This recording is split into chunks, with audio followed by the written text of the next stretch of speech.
Oi, irmãos, tudo bem? Bem-vindos a mais um vídeo aqui do canal, mais um vídeo de estudo da Palavra de Deus. E hoje nós vamos responder a pergunta do irmão Leonardo Roque e do irmão Gustavo Torres. E eles perguntaram sobre o dom de línguas. E o irmão Gustavo Torres perguntou mais especificamente o que é exatamente o dom de línguas. Antes de iniciar, não se esqueçam, se inscrevam no canal, deixem seu like, isso é importante para que a gente leve essa mensagem para mais pessoas. Não se esqueçam também dos pedidos de oração que estão aparecendo aqui na tela. Vamos orar juntos pelos nossos irmãos. Então vamos lá. O que é exatamente o dom de línguas? Vamos ao que a Bíblia diz. Atos capítulo 2. Livro de Atos capítulo 2.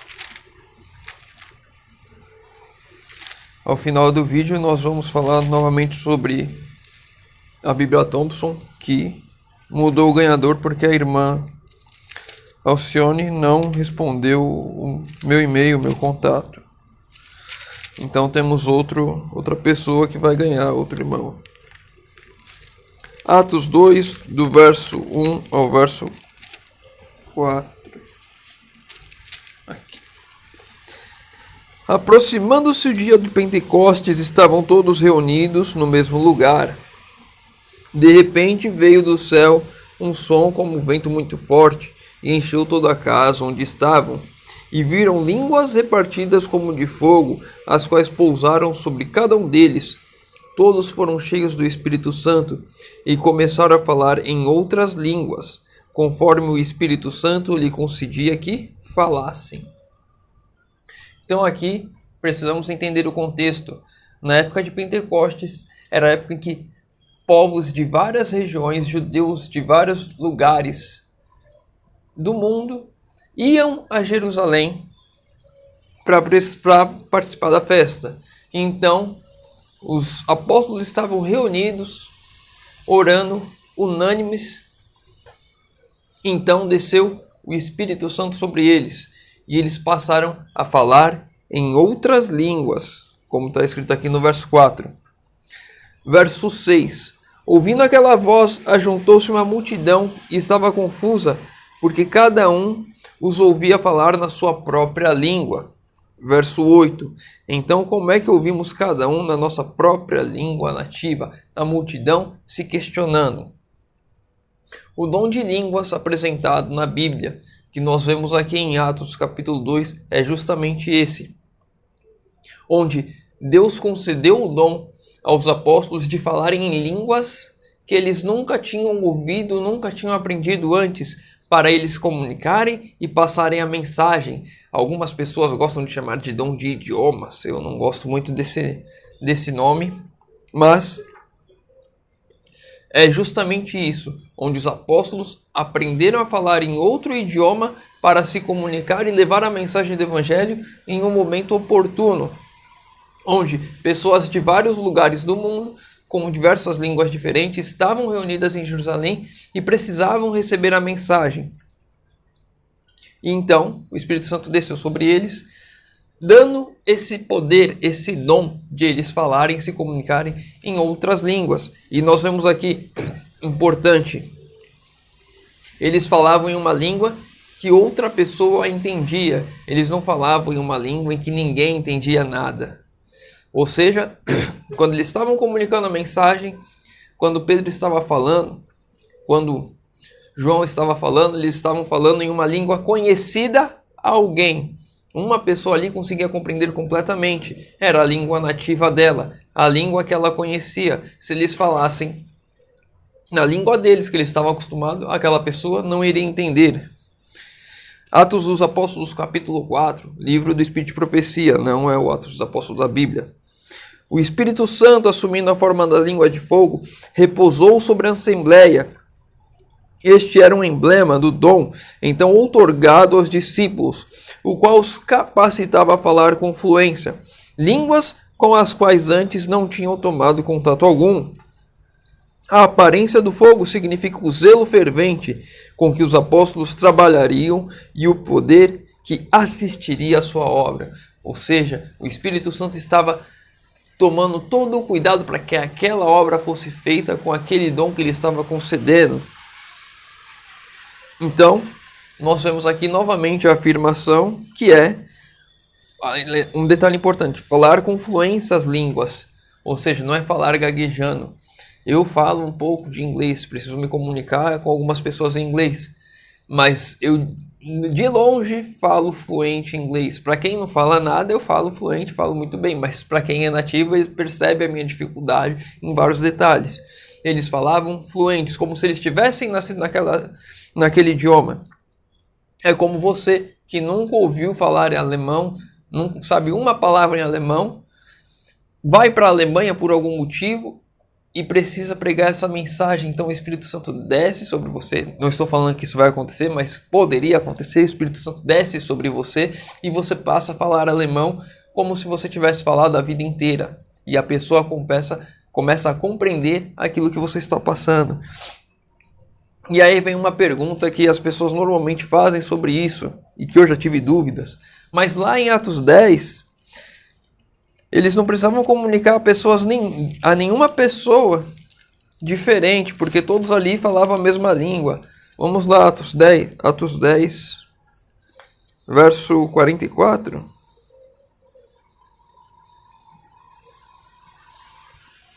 Deixa eu ver, 44 até o 46. A gente vai ler esse trecho e depois a gente vai contextualizar para começar a compreender isso. Dizendo Pedro ainda essas palavras, Pedro estava pregando a algumas pessoas. Desceu o Espírito Santo sobre todos os que ouviam, judeus, seguidores de Jesus, que tinham vindo com Pedro, maravilhavam-se com o dom do Espírito se derramar também sobre os gentios, pois os ouviam falar em línguas e engrandecer a Deus. Então aqui nós vemos que o Espírito desceu sobre os gentios enquanto Pedro estava pregando, e eles falaram em outras línguas também que todos ali estavam entendendo, que não era a língua nativa deles.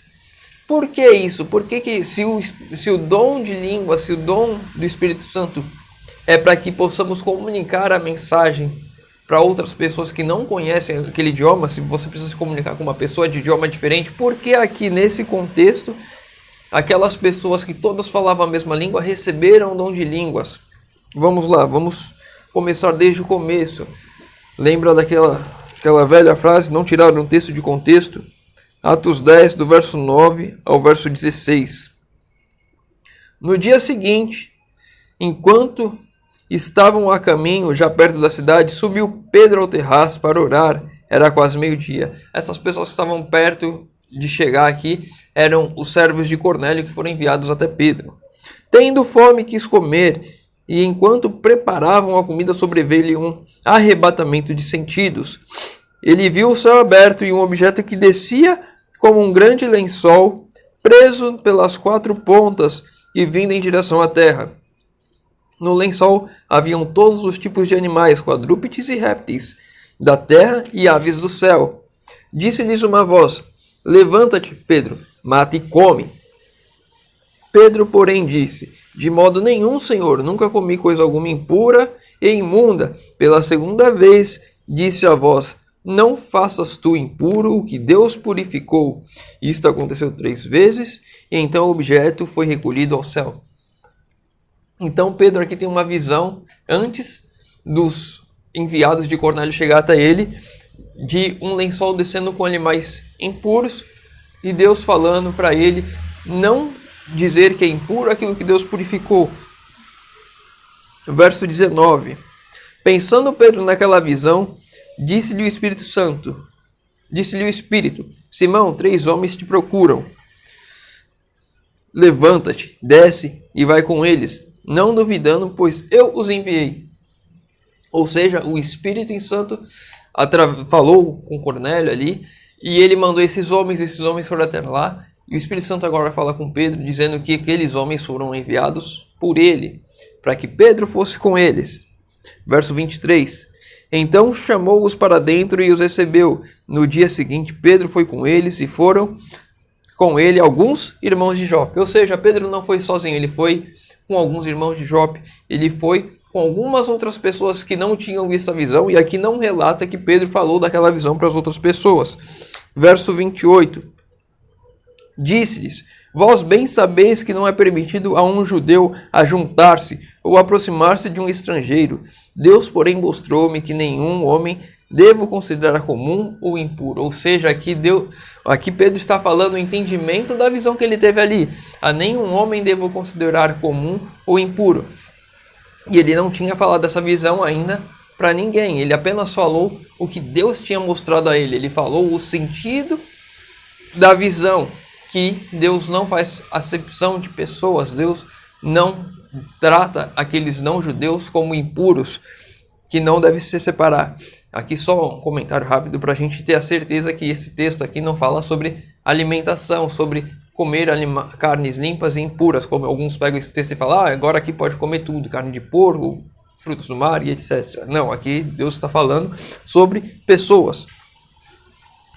Verso agora do 44 ao 38.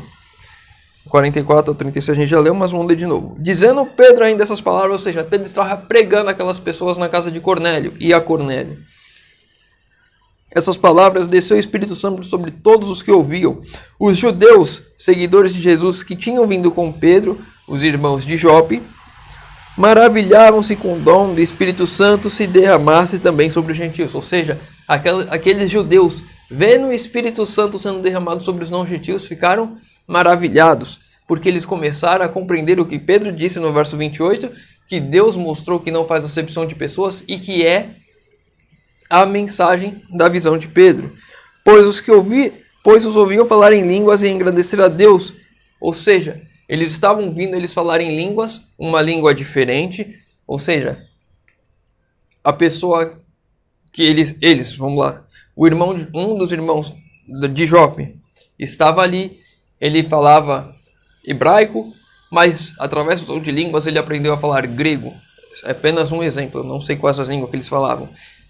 Então, eles estavam todos falando em hebraico, e aqueles irmãos que estavam ali da casa de Cornélio, que não eram judeus, passaram a falar em grego também, que os irmãos de Jope conheciam por causa que receberam o dom de línguas do Espírito. Ou seja, eles estavam falando em outras línguas e estavam todos se entendendo. Não tinha nada de línguas estranhas que ninguém entendia nada. Eles estavam compreendendo o que estava sendo dito. Pois ouviu falar em línguas e engrandecer a Deus. Então perguntou Pedro: pode alguém recusar a água para os que não sejam batizados, esses que também receberam como nós o Espírito Santo? Ou seja, Pedro está falando ali, afirmando que aqueles da casa de Cornélio também receberam o Espírito Santo. E mandou que fossem batizados em nome do Senhor. Então lhes pediram que ficasse com eles por alguns dias. Aqui o Espírito Santo foi derramado com o dom de línguas sobre a casa de Cornélio, para que os judeus pudessem compreender que Deus não faz acepção de pessoas. Sempre que Deus dá algum dom, sempre que há uma manifestação de Deus, tem um objetivo. E o objetivo aqui era mostrar para aqueles, além de Pedro, que já tinha visto a visão e tinha entendido que Deus não tinha tornado impuro os gentios, eles estavam mostrando também para os judeus que vieram com Pedro que o Espírito Santo está sobre todos aqueles que aceitam a Jesus como Salvador. Por isso o Espírito Santo foi derramado aqui. Então, o que é o dom de línguas? É o dom de falarmos em um idioma que não conhecemos para pregar o Evangelho, para levar a mensagem. E isso também pode se manifestar para que compreendamos uma mensagem, que nesse caso, para que os irmãos de Jope conseguissem compreender que o Espírito Santo também estava sendo derramado sobre os não-judeus, para que não houvesse acepção de pessoas. Espero ter respondido a pergunta do irmão Leonardo e do irmão Gustavo. Se ficou com alguma dúvida, deixa nos comentários. Se tem alguma outra dúvida qualquer da Bíblia, deixa nos comentários também. O ganhador da Bíblia Thompson é a irmã Flora. Eu estarei entrando em contato com ela. Ela também terá 2 semanas para responder o contato, passar o endereço, tudo. Se ela não entrar em contato, vou pegar outra pessoa daquelas que mandaram perguntas para estar ganhando a Bíblia Thompson. Então ela tem 2 semanas para responder, vou estar entrando em contato com ela. Ela respondendo, eu mando a Bíblia para ela. Se ela não responder, um outro irmão vai ter a sorte ou a felicidade de ganhar uma Bíblia Thompson. Se tem algum pedido de oração, deixa nos comentários, estarei lendo, respondendo e orando por todos. Eu não sei se eu falei o nome da irmã, mas é a irmã Flora. Vou entrar em contato com ela. Deixe seus pedidos de oração nos comentários, estarei lendo, respondendo e orando por todos. Convido os irmãos agora que puderem fechar os olhos para falarmos com Deus. Obrigado, Senhor, porque mais uma vez temos a oportunidade de abrir a Tua Palavra e de estudar. Pai querido, te pedimos que o Senhor derrame Teu Santo Espírito sobre nós hoje, Senhor. Que possamos receber os Teus dons e que possamos utilizar esses dons para pregarmos a Tua mensagem a esse mundo que estamos vivendo, Senhor amado. Que possamos estar cada dia mais próximos a Ti, para que esse dom seja manifestado em nós, Senhor. Te pedimos esse nome de Jesus. Amém. Meu irmão, fica com Deus e que Deus te abençoe.